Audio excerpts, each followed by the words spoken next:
હવે આપણે નવો ટોપિક સ્ટાર્ટ કરીએ કલીલ, જે મોસ્ટ આઈએમપી है એક્ઝામની દ્રષ્ટિએ. કલીલ કલીલ એટલે શું? જેમ આપણે જાણીએ છીએ સાચા દ્રાવણો એ સમાંગ દ્રાવણો છે, પણ કલીલ એક વિસમાંગ પ્રણાલી છે. એને સમજવા માટે આપણે એક કસનળીમાં આપણે પાણી લઈએ અને એ પાણીની અંદર રેતી લઈ અને તેને સખત હલાવી અને તેને થોડા સમય માટે મૂકી દઈએ, તો પાણીની અંદર રેતી ધીમે ધીમે શું થશે? બેસી જશે.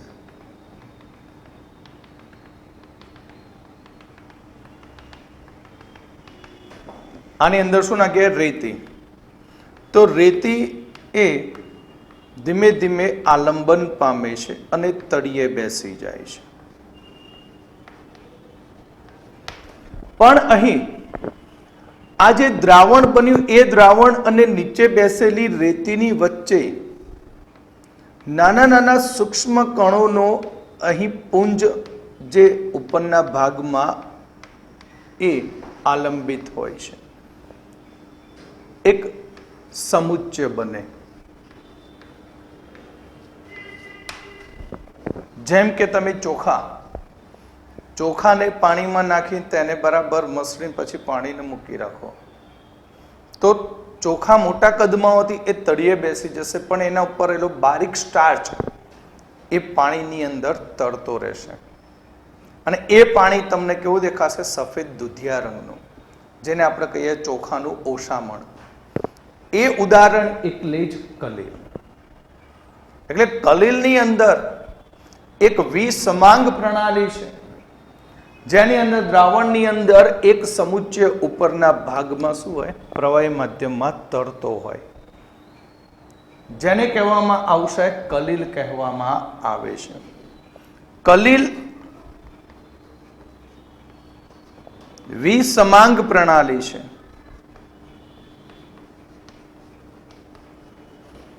જેની અંદર બે ભાગ હોય છે. એક પરિક્ષેપણ માધ્યમ, અથવા એને બીજા શબ્દમાં કહેવું હોય તો વિક્ષેપણ માધ્યમ. પરિક્ષેપણ માધ્યમ એ હંમેશા સૌથી વધુ પ્રમાણમાં હોય છે. પરિક્ષેપણ માધ્યમ કેવા પ્રમાણમાં હોય? વધુ પ્રમાણમાં. એટલે કે અહીંયા જે પાણી છે એ પાણીને કહેવામાં આવશે પરિક્ષેપણ માધ્યમ.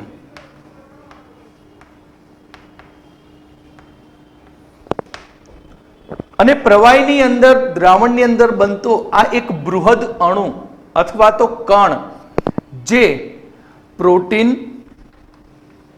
સ્ટાર્ચ, સંશ્લેષિત પોલિમર, અણુ, પરમાણુ કે આયનનો પુંજ હોય છે.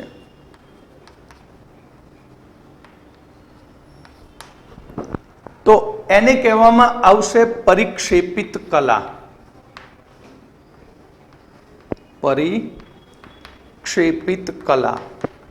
પરિક્ષેપિત કલા બીજા શબ્દમાં કહેવું હોય તો વિક્ષેપિત કલા. એટલે કલીલ એ બે ભાગનું હોય.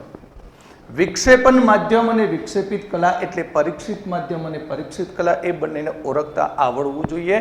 જેનું પ્રમાણ વધારે હોય કલીલમાં એને કહેવાય પરિક્ષેપણ માધ્યમ, અને જે લટકતો ભાગ છે પ્રવાહીમાં એ લટકેરામને કહેવામાં આવશે પરીક્ષિત કલા કહેવામાં આવે છે.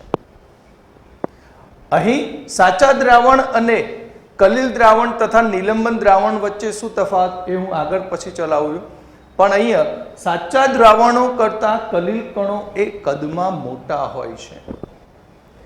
આ કલીલ કણોનો વ્યાસ કલીલ કણનો વ્યાસ 1 નેનોમીટરથી 1000 નેનોમીટરની હદમાં હોય છે. કલિલ કણનો વ્યાસ 1 નેનોમીટરથી 1000 નેનોમીટરની હદમાં હોય છે. કલિલ ની અંદર જોઈએ તો સમજવા માટે કે ધારો કે એક સમઘન છે,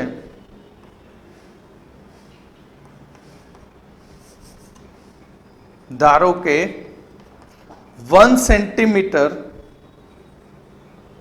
માપ ધરાવતો સમઘન છે, તો 1 સેન્ટીમીટર લંબાઈ ધરાવતો સમઘન છે, તો એ સમઘનનું ક્ષેત્રફળ કેટલું થાય? તો 6 સેન્ટીમીટર સ્ક્વેર થાય. સમઘનનું ક્ષેત્રફળ કેટલું? 6 સેન્ટીમીટર સ્ક્વેર. એટલે આ રીતે સાપ સીડીનો પાસો સમજી લો, જેની લંબાઈ, પહોળાઈ, ઊંચાઈ દરેક કેટલી? 1 1 1. માટે સમઘનનું ક્ષેત્રફળ કેટલું? 6 બાજુઓનું કેટલું થશે? Total 6 centimetre square.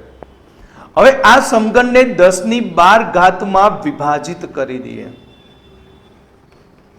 1012 આને કાપી નાખીએ તો 1012 ની અંદર વિભાજિત કરવાથી હવે એ કણોનું ક્ષેત્રફળ આપણને 60,000 સેન્ટીમીટર સ્ક્વેર મળે છે, અથવા 6 મીટર સ્ક્વેર મળે. એટલે આ ક્ષેત્રફળ ખૂબ જ વધારે હોય છે. એટલે કલિલ, જેને આપણે સારા અધિશોષક કહીએ છીએ, કલિલ કણોનું પૃષ્ઠ ક્ષેત્રફળ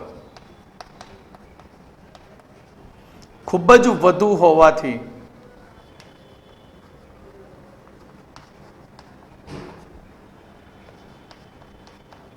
સારા અધિશોષક છે.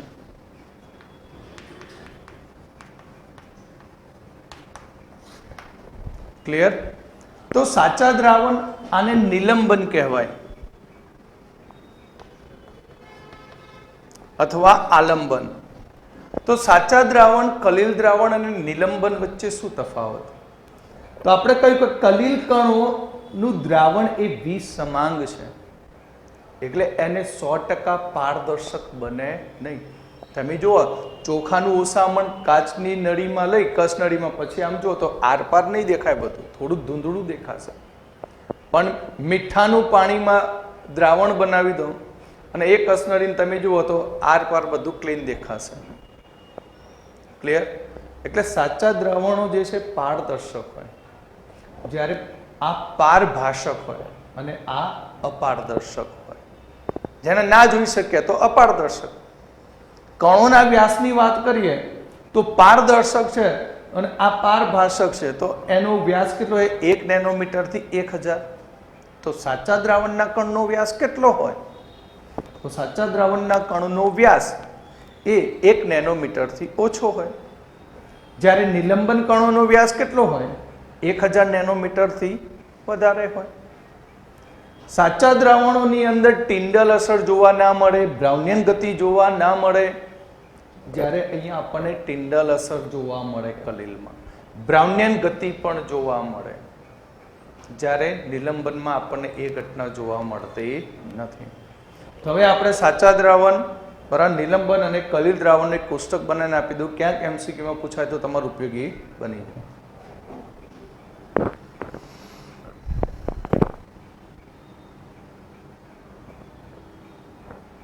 તો હવે આપણે સાચા દ્રાવણો, નિલંબન અને કલિલ દ્રાવણ વચ્ચે શું તફાવત એ આપણે જોઈએ.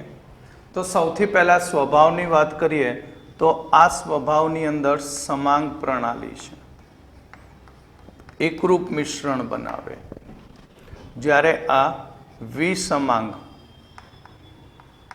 અને આ પણ વિસમાંગ છે. કણોના વ્યાસની વાત કરીએ તો અહીંયા 1 નેનોમીટરથી ઓછો વ્યાસ હોય, જ્યારે નિલંબનની અંદર કલિલ કણનો વ્યાસ 1000 નેનોમીટર કરતાં વધુ, જ્યારે કલિલ કણનો વ્યાસ 1 નેનોમીટરથી 1000 નેનોમીટરની વચ્ચે હોય.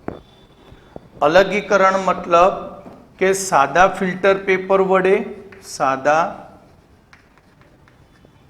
ફિલ્ટર પેપર અથવા અલ્ટ્રા ફિલ્ટર પેપર વડે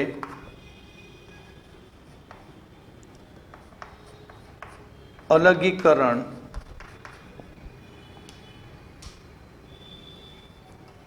થઈ શકતું નથી. જ્યારે અહીં સાદા ફિલ્ટર પેપર અને અલ્ટ્રા ફિલ્ટર પેપર વડે અલગીકરણ થાય છે. બંને ફિલ્ટર પેપરમાં નાખી દો, ગારણ કરો એટલે અલગ પડી જાય.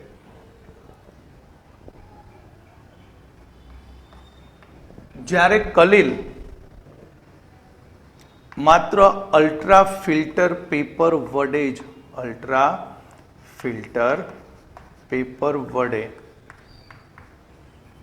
અલગીકરણ પામે છે. કારણ કે સાદું ફિલ્ટર પેપર છે એના છિદ્રોના કદ મોટા હોય છે માટે. ટિન્ડલ અસર જે આપણે ડીપમાં ભણવાની આ ચેપ્ટરમાં બ્રાઉનિયન ગતિ અને ટિન્ડલ અસર, એટલે સાચા દ્રાવણની અંદર ટિન્ડલ અસર જોવા મળતી નથી. એટલે ટિન્ડોલ અસર જોવા મળતી નથી. અહીંયા પણ જોવા નથી મળતી. જ્યારે અહીંયા ટિન્ડોલ અસર જોવા મળે છે. બ્રાઉનિયન ગતિ નથી જોવા મળતી, અહીંયા પણ નથી જોવા મળતી. જ્યારે અહીંયા બ્રાઉનિયન ગતિ જોવા મળે છે. એટલે વાંકી ચૂકી ગતિ. તો આપણે અહીંયા દ્રશ્યતા જોઈએ. દ્રશ્યતા મતલબ કે અલ્ટ્રા માઇક્રોસ્કોપમાં દેખાતા નથી. અલ્ટ્રા માઇક્રોસ્કોપ વડે જોઈ શકાય નહીં, જ્યારે આને નરી આંખે જોઈ શકાય.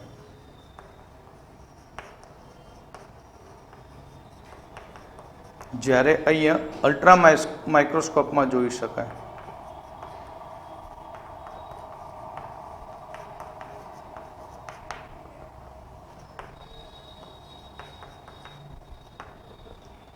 દેખાવે જોઈએ તો આ પારદર્શક છે, આ અપારદર્શક,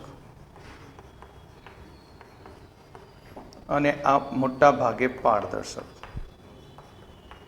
મોટા ભાગે લગભગ પારદર્શક કહેવાય. પ્રસરણ તો આનું પ્રસરણ ઝડપી હોય. મીઠું નાખો કે તરત જ પાણીમાં ઓગળી જાય. પ્રસરણ ઝડપી. આનું પ્રસરણ થતું નથી. જ્યારે આનું પ્રસરણ ધીમું પ્રસરણ. ક્લિયર? તો આજે આપણે કલીલની અંદર આગળ વધીએ તો પરિક્ષેપણ માધ્યમ અને પરિક્ષેપિત કલા ને આધારે કલીલનું વર્ગીકરણ. એટલે વિક્ષેપણ માધ્યમ અને વિક્ષેપિત કલાને આધારે કલીલનું વર્ગીકરણ. એટલે અહીંયા પરિક્ષેપણ માધ્યમ અને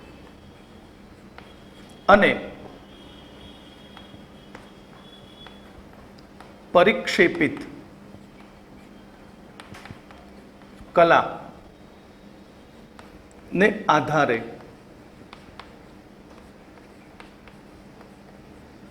કલીલનું વર્ગીકરણ. પરિક્ષેપણ એટલે વિક્ષેપણ માધ્યમ અને પરિક્ષેપિત એટલે વિક્ષેપિત કલા. જૂના શબ્દો એ પરિક્ષેપણ એટલે વિક્ષેપણ માધ્યમ અને પરિક્ષેપિત કલા એટલે વિક્ષેપિત કલા. જેમ તમે દ્રાવણની અંદર વર્ગીકરણ કરો છો કે તેમાં દ્રાવ્ય, દ્રાવક અને દ્રાવણ, એ જ પ્રકારે સેમ અહીંયા આપણે દ્રાવક તરીકે શું લઈએ? પરિક્ષેપણ માધ્યમ.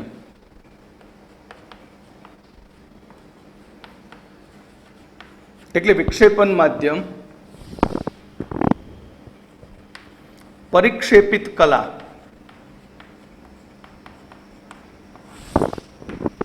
અને કલીલના ઉદાહરણ.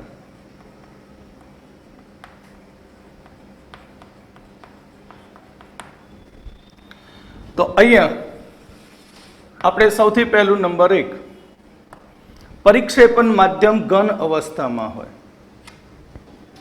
પરિક્ષેપિત કલા પણ ઘન અવસ્થામાં હોય. તો અહીંયા આપણે કલીલના પ્રકાર લખીશું. પહેલા પરિક્ષેપિત કલા ઘન હોય, અહીંયા કલીલનો પ્રકાર.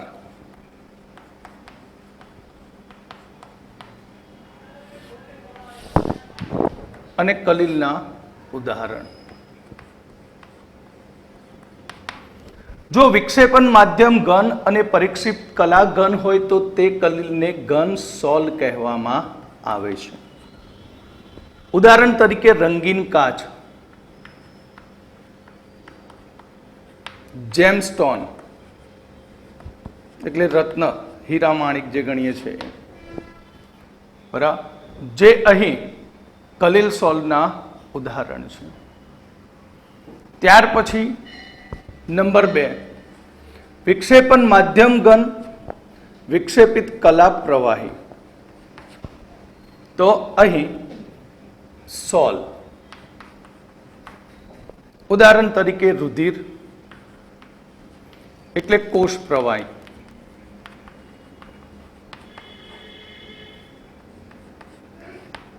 ઓઇલ પેન્ટ,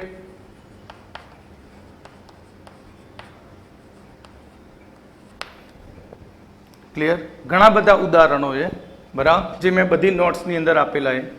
નંબર 3, વિક્ષેપણ માધ્યમ ઘન, વિક્ષેપત કલા વાયુ, એરોસોલ.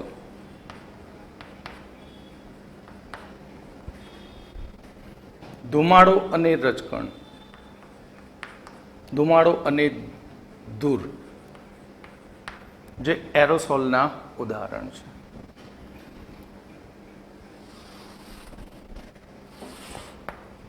ત્યાર પછી નંબર 4, વિક્ષેપણ માધ્યમ પ્રવાહી, વિક્ષેપિત કલા ઘન. તો જેલ. ઉદાહરણ તરીકે ચીઝ, માખણ, જેલી. એટલે જેલીની અંદર અગર અગર જેલ આવે, પેટ્રોલિયમ જેલી વગેરેનો સમાવેશ થાય. નંબર 5, વિક્ષેપણ માધ્યમ પ્રવાહી, આ પણ પ્રવાહી. તો આને પાયસ કહેવાય અથવા ઇમલ્સન. ઉદાહરણ તરીકે દૂધ, વેનિશિંગ ક્રીમ,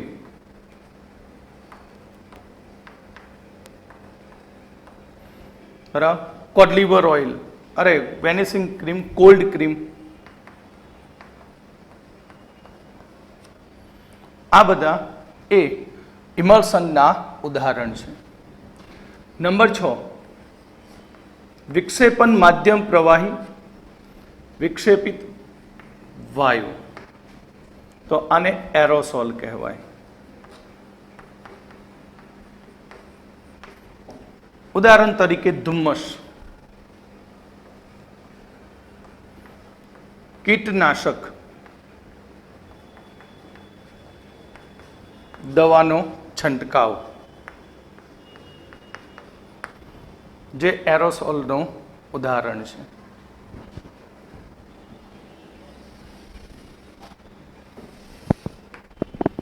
ત્યાર પછી નંબર 7, વિક્ષેપણ માધ્યમ વાયુ અને વિક્ષેપિત કલા ઘન, ઘનસોલ. એક્ઝામ્પલ તરીકે પ્યુમાઇસ પથ્થર,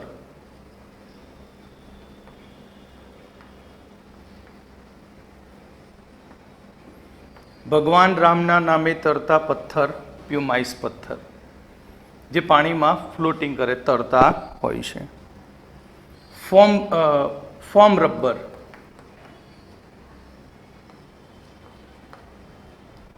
અને સ્ટાયરીન રબર.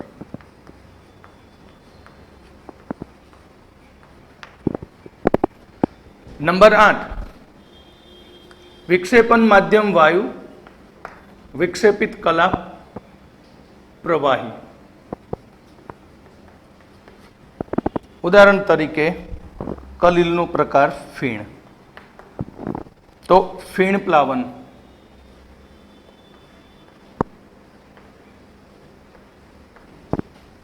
સેવિંગ ફોમ,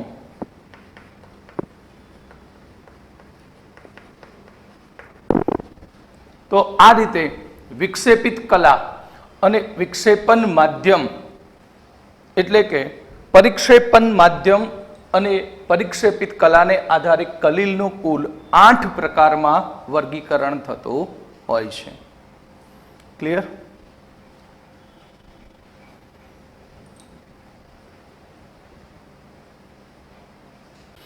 તો અહીંયા આપણે વિક્ષેપન માધ્યમ અને વિક્ષેપિત કલાને આધારે કલીલનું વર્ગીકરણ કર્યું. એ વર્ગીકરણની અંદર તમે જુઓ તો આપણને 3 કલીલ મળે આ રીતે. સોલ, સોલ મતલબ ઘનમાં પ્રવાહી, જેને કહીશું સોલ. જેલ, જેલ એટલે કે પ્રવાહીમાં ઘન. અને ઇમલ્સન, જેને પાયસ પણ કહેવાય, પ્રવાહીમાં પ્રવાહી, પ્રવાહીમાં પ્રવાહી. જો અહીં કલીલ સોલ બનાવવા માટે વિક્ષેપન માધ્યમ તરીકે પાણી લેવામાં આવ્યું હોય તો તેને કહેવામાં આવશે એક્વાસોલ. જો કલીલ સોલ બનાવવા માટે અહીં વિક્ષેપન માધ્યમ તરીકે પાણી લેવામાં આવે તો તેને એક્વાસોલ કહે છે. એક્વાસોલ કોને કહેવાય? કે પરિક્ષેપન માધ્યમ, વિક્ષેપન માધ્યમ એટલે પરિક્ષેપન માધ્યમ તરીકે પાણી લેવામાં આવે તો તેને એક્વાસોલ કહેવામાં આવે છે. અને જો આલ્કોહોલ લેવામાં આવે તો તેને આલ્કોસોલ કહે છે. શું કહેવામાં આવશે? આલ્કોસોલ. પરિક્ષેપન માધ્યમ તરીકે, પરિક્ષેપન માધ્યમ તરીકે આલ્કોહોલ હોય તો તેને આલ્કોસોલ કહે છે. કાર્બનિક સોલ,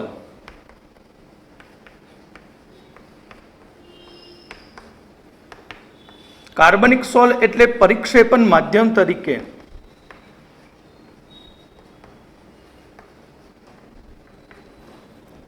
કાર્બનિક પદાર્થ હોય, કાર્બનિક દ્રાવક હોય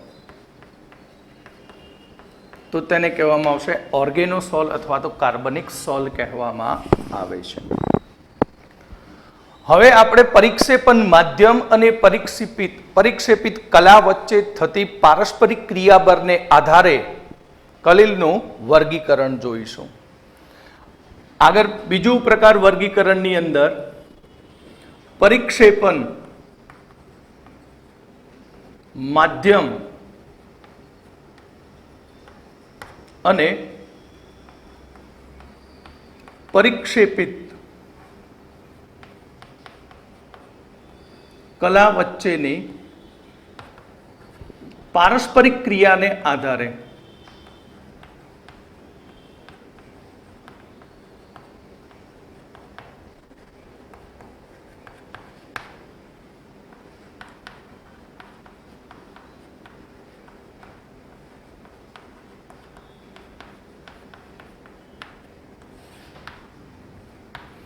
પરિક્ષેપન માધ્યમ અને પરિક્ષેપિત કલા વચ્ચેની પારસ્પરિક ક્રિયાને આધારે કલીલનું વર્ગીકરણ.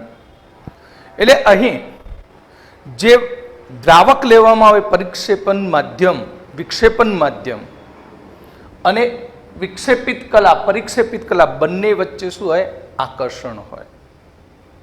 તો એને આધારે બે પ્રકારનું વર્ગીકરણ થાય. એક છે દ્રવ અનુરાગી, દ્રવ અનુરાગી કલીલ. દ્રવ અનુરાગી મતલબ કે દ્રાવક પ્રત્યે આકર્ષણ ધરાવતા હોય તો તેને દ્રવ અનુરાગી કલીલ કહેવામાં આવે છે. દ્રવ અનુરાગીને બીજું નામ આપેલું છે લાયોફિલિક કલીલ. ખાસ યાદ રાખવાનું, લાયોફિલિક કલીલ. લાયોફિલિક કલીલ મતલબ દ્રાવક સ્નેહી, દ્રાવક પ્રત્યે ચાહક હોય તો એને કહેવાય દ્રવ અનુરાગી કલીલ. એટલે કે દ્રાવક સ્નેહી અથવા દ્રાવક ચાહક હોય તો આવા કલીલને કહેવામાં આવશે દ્રવ અનુરાગી કલીલ અથવા લાયોફિલિક કલીલ કહેવામાં આવે છે. અહીંયા જો આપણે ગુંદર, સ્ટાર્ચ, જિલેટીન લેવામાં આવે, બરાબર, વિક્ષેપિત કલા એટલે કે પરિક્ષેપણ માધ્યમ તરીકે ગુંદર, સ્ટાર્ચ અને જિલેટીન ને વિક્ષેપણ માધ્યમની અંદર લેવામાં આવે તો તમે જાણો છો ગુંદરને પાણીમાં નાખો તો એ ડિસ્પર્સ થઈ જાય, એની અંદર સહેલાઈથી શું થાય, ભળી જાય અને સોલ બનાવે જેને કહેવાય દ્રવ અનુરાગી કલીલ સોલ અથવા લાયોફિલિક કલીલ સોલ કહેવામાં આવે છે. ગુંદર, જિલેટીન, સ્ટાર્ચ, ગુંદર, જિલેટીન, સ્ટાર્ચ આ બધા વિક્ષેપિત કલાઓ ને આપણે વિક્ષેપણ માધ્યમની અંદર નાખી દઈએ તો વિક્ષેપણ માધ્યમ પ્રત્યે આકર્ષણ કરે અને એ આકર્ષણ પામીને તેમાંથી બની જશે કલીલ સોલ જેને કહેવામાં આવશે દ્રવ અનુરાગી કલીલ સોલ અથવા લાયોફિલિક કલીલ સોલ કહેવામાં આવે છે. એટલે આ છે વિક્ષેપિત કલા અથવા એને કહીએ પરિક્ષેપણ, પરિક્ષેપિત કલા. આ પરિક્ષેપિત કલાને આપણે ક્યાં નાખી દેવાની, વિક્ષેપણ માધ્યમ એટલે પરિક્ષેપણ માધ્યમમાં. અને પરિક્ષેપણ માધ્યમની અંદર આને નાખી દો તો એની તરફ આકર્ષણ કરે અને આકર્ષણ કરીને બનાવશે કલીલ સોલ. શું બનાવશે, કલીલમય સોલ બનાવશે. અહીં આ જે કલીલમય સોલ બન્યું એ કલીલમય દ્રાવણને જો આપણે લાંબા સમય સુધી મૂકી રાખીએ તો તે સ્થાયી રહેતું હોય છે. ગુંદર છે, ગુંદરના દ્રાવણને તમે લાંબા સમય સુધી મૂકી રાખો તો એને કશું થાય નહીં. એટલે આ પ્રકારના સોલ જે પણ બને એ બધા સ્થાયી છે, તેમનું સ્કંદન થતું નથી. સ્કંદન મતલબ અવક્ષેપણ પામીને તે છૂટા પડતા નથી, સ્કંદન થતું નથી. આ પ્રકારના કલીલ સોલમાંથી જો તમે તેને ગરમ કરીને વિક્ષેપણ માધ્યમ દૂર કરી દો તો વિક્ષેપિત કલા પાછી મળે. ગરમ કરો એટલે ધીમે ધીમે વિક્ષેપણ માધ્યમ બાષ્પીભવન પામીને દૂર થાય અને વિક્ષેપિત કલા એટલે કે પરિક્ષેપિત કલા પાછી મળે અને એ પરિક્ષેપિત કલામાં ફરી પાછું તમે પરિક્ષેપણ માધ્યમ ઉમેરી દો, વિક્ષેપણ માધ્યમ ઉમેરી દો તો ફરી પાછો કલીલ સોલ બની જાય. માટે આ પ્રકારના સોલને કહેવામાં આવશે પરિવર્તનીય સોલ કહેવામાં આવે છે. કયો સોલ કહીશું, પરિવર્તનીય સોલ કહેવામાં આવે છે. પરિવર્તનીય સોલ ની અંદર જો વિક્ષેપણ માધ્યમ તરીકે, વિક્ષેપણ માધ્યમ એટલે કે પરિક્ષેપણ માધ્યમ, પરિક્ષેપણ માધ્યમ તરીકે પાણી લેવામાં આવ્યું હોય તો આવા કલીલ સોલને હાઇડ્રોફિલિક, હાઇડ્રોફિલિક કલીલ કહેવામાં આવે છે.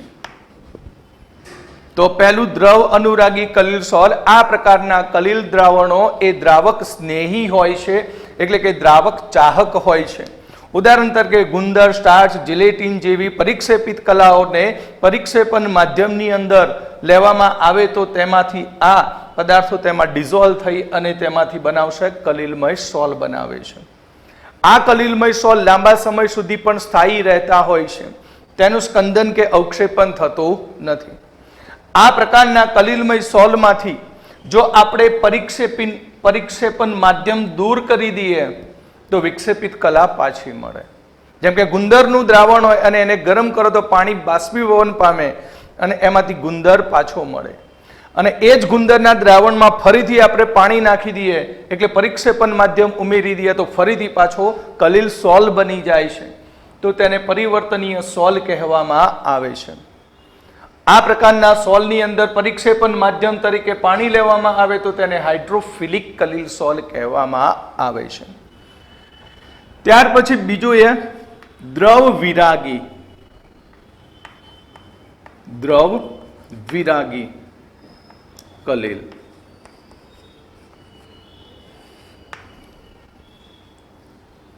લાયોફોબિક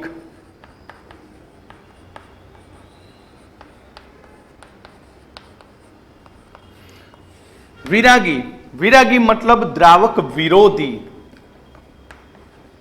દ્રાવક વિરોધી, દ્રાવકને ધિક્કારે. દ્રાવક પ્રત્યે એનો શું હોય? ધિક્કાર હોય. આ પ્રકારના લાયોફોબિક કલિલ સોલ એ સહેલાઈથી બનાવી શકાતા નથી. જેમ કે ધાતુના સલ્ફાઇડ. તો આ પ્રકારના કલિલ સોલ બનાવવા માટે વિશિષ્ટ પદ્ધતિઓનો ઉપયોગ થાય છે. આ પદ્ધતિમાં રાસાયણિક પદ્ધતિઓ હોય, પછી વિક્ષેપન પદ્ધતિ હોય, તો એ બધી પદ્ધતિનો આપણે આગળ અભ્યાસ કરીશું. પણ આ પ્રકારના લાયોફિલિક કલિલ સોલમાં જો આપણે વિદ્યુત વિભાજ્ય ઉમેરીએ, લાયોફિલિક સોલમાં એટલે કે દ્રવ વિરાગી સોલમાં વિદ્યુત વિભાજ્ય ઉમેરવામાં આવે તો જે કલિલ બનાવેલું છે ટેમ્પરરી, એ કલિલનું અવક્ષેપન થાય. કલિલનું શું થઈ જશે? અવક્ષેપન થાય છે અને તે તળિયે બેસી જાય છે. એટલે કલિલ એટલે મેં આગળના લેક્ચરમાં કહ્યું હતું કે પ્રવાહી માધ્યમમાં લટકતો આ કણો. હવે આની ઉપર વિદ્યુત વિભાજ્ય ઉમેરું તો આ કલિલ કણો અવક્ષેપન પામીને ક્યાં બેસી જાય? મોટા કદના બનીને તળિયે બેસી જાય. એટલે કલિલનું અવક્ષેપ થવું એને કહેવાય સ્કંદન કહેવામાં આવે છે. આ પ્રકારના કલિલ સોલમાંથી તમે પરિક્ષેપન માધ્યમ દૂર કરી દો, અવક્ષેપન થયું અને પછી ઉપરનું લિક્વિડ ફેંકી દો પરિક્ષેપન માધ્યમ, અને ફરી પાછું પરિક્ષેપન માધ્યમ ઉમેરો તો પણ ક્યારેય કલિલ સોલ બને નહીં. એક વખત છૂટું પડી ગયું એ ફરીથી ક્યારેય ભેગા થતા નથી. માટે આ પ્રકારના સોલને અપરિવર્તનીય સોલ કહેવામાં આવે છે. અને આ પ્રકારના સોલની બનાવટમાં પરિક્ષેપન માધ્યમ તરીકે પાણી લેવામાં આવે તો તેને હાઇડ્રોફોબિક કહે છે. શું કહેવામાં આવશે? હાઇડ્રોફોબિક કલિલ કહે છે. કયો કલિલ કહેવામાં આવશે? હાઇડ્રોફોબિક. તો આ રીતે વિક્ષેપન માધ્યમ અને પરિક્ષેપિત કલા વચ્ચેના પારસ્પરિક ક્રિયાબળને આધારે કલિલનું આપણે અહીં બે પ્રકારમાં વર્ગીકરણ કરીએ છીએ. જો આના માટે જુદા જુદા શબ્દો વાપરે, દ્રવ અનુરાગી કલિલ, લાયોફિલિક કલિલ, પાણી હોય વિક્ષેપન માધ્યમ તરીકે તો જળ અનુરાગી પણ કહેવાય. શું કહેવાય? જળ અનુરાગી પણ કહેવાય, હાઇડ્રોફિલિક પણ કહેવાય. એ જ પ્રમાણે અહીંયા દ્રવ વિરાગી, લાયોફિલિક, હાઇડ્રોફિલિક અથવા જળ વિરાગી કલિલ પણ કહી શકાય.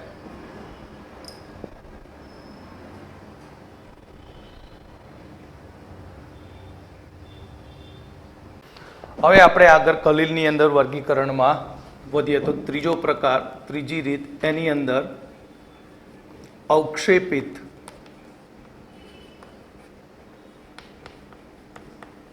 કલામાં કણોના પ્રકારને આધારે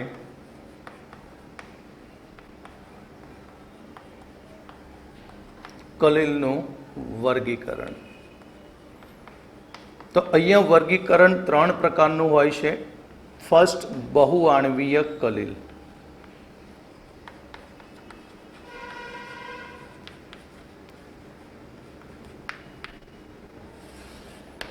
બહુઆણવીય કલીલ મતલબ શું? કે નાના નાના પરમાણુ અથવા તો અણુઓ ભેગા થઈને કણોનો સમુચ્ચય બનાવે છે, તેને બહુઆણવીય કલીલ કહેવામાં આવે છે. બહુઆણવીય કલીલ એટલે શું? બહુઆણવીય કલીલ એટલે કે નાના કદના પરમાણુ અથવા અણુઓ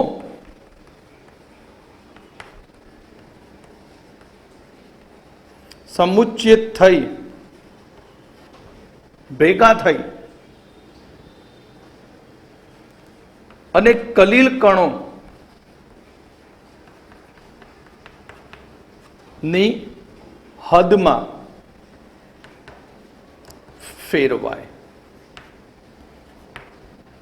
એટલે કે 1 થી 1000 નેનોમીટરમાં,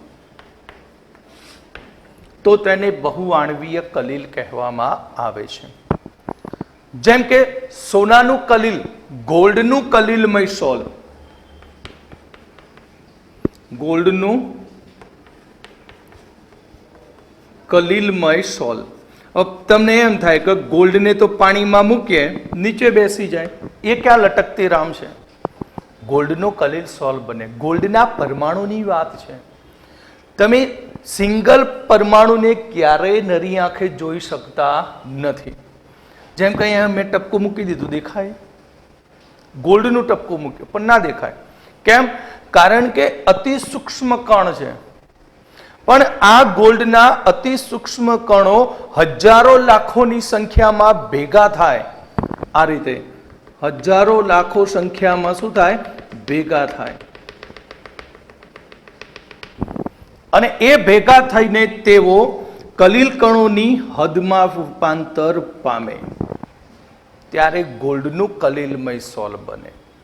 એટલે નાના નાના પરમાણુ ભેગા થયા અને મોટા કદના પરમાણુમાં રૂપાંતર પામ્યા. અને એ પરમાણુ જે બને, મોટા કદનો અણુ બને, એને કહેવામાં આવશે બહુઆણવીય કલીલ. આ જ પ્રમાણે સલ્ફર S8 અણુના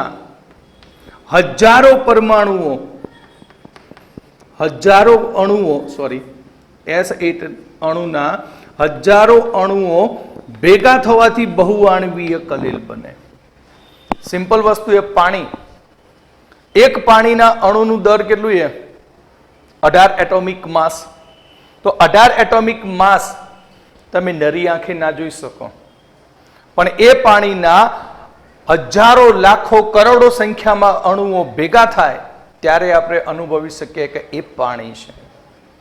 તો અહીંયા પણ એ રીતે બહુઆણવીય કલીલમાં બનતું હોય છે કે ગોલ્ડના, સોનાના હજારો લાખોની સંખ્યામાં પરમાણુઓ ભેગા થાય અને એ જે કલીલ બને એને કહેવાય બહુઆણવીય કલીલ કહેવામાં આવે છે. એ જ પ્રમાણે S8 હજારો સંખ્યામાં અણુઓ ભેગા થાય એટલે ત્યાં કલીલ બનતો હોય છે. નંબર 2, વિરાટ આણવીય કલીલ.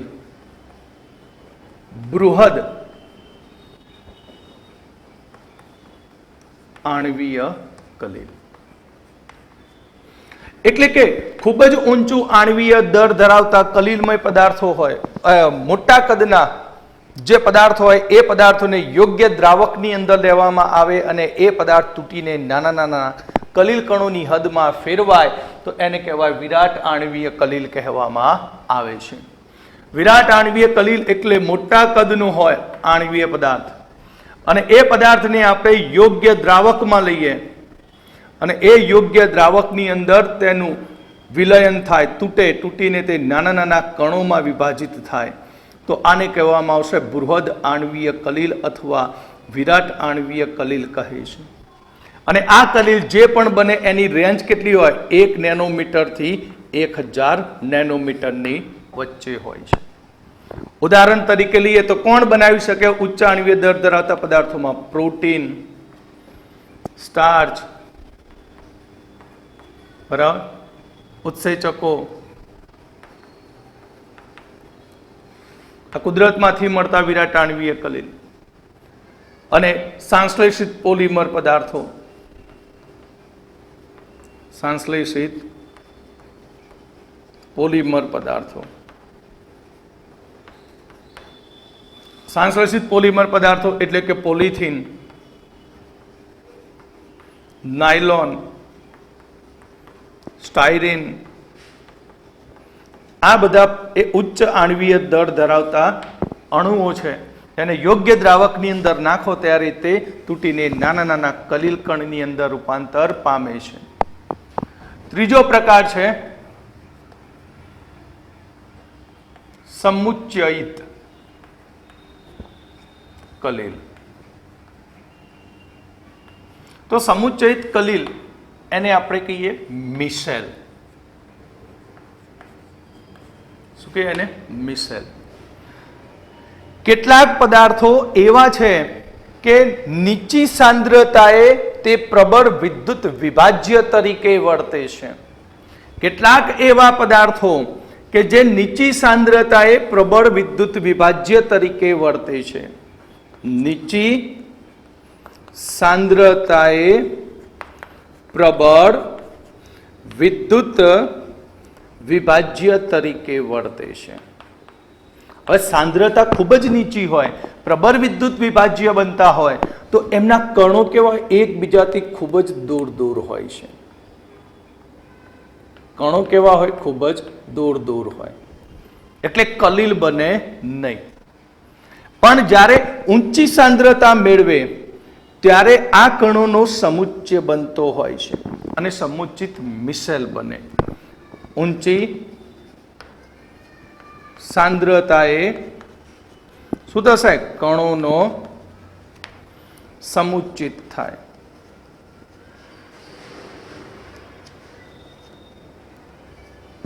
સમુચ્ચયથી મિસેલ બને.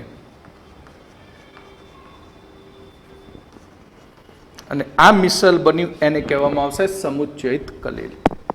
એટલે જો આપણે ઊંચી સાંદ્રતા લઈએ તો ઊંચી સાંદ્રતાએ આ રીતે કણોના શું બની જાય? પુંજ બની જતા હોય છે, સમુચ્ચિત થતા હોય છે આ રીતે.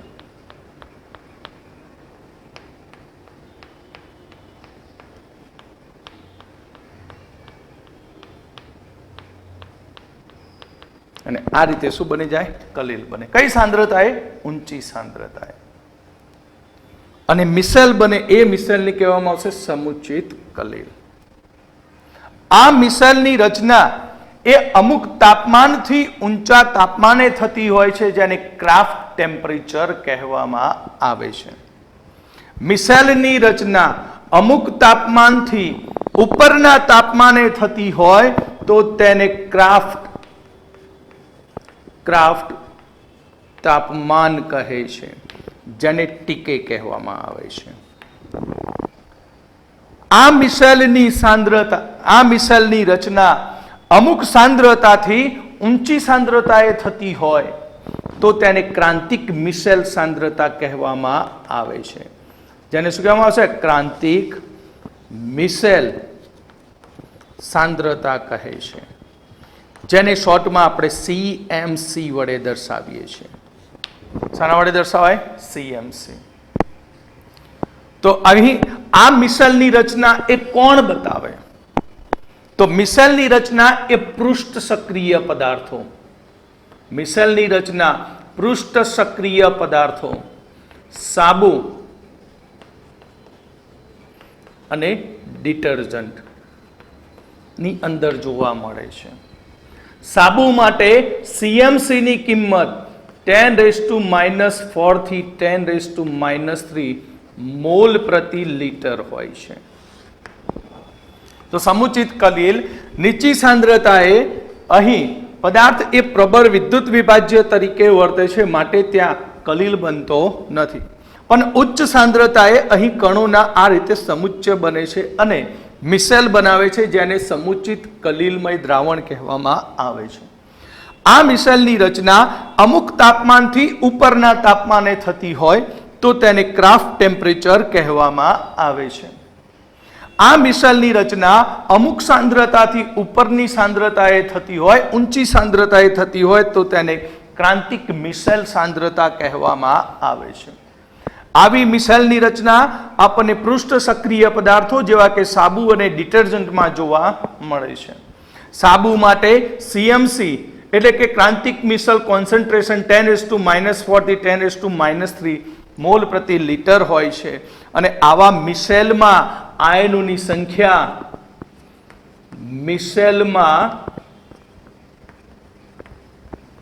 આયનની સંખ્યા 100 થી વધુ હોય છે. 100 કે તેથી વધુ હોય છે. ક્લિયર?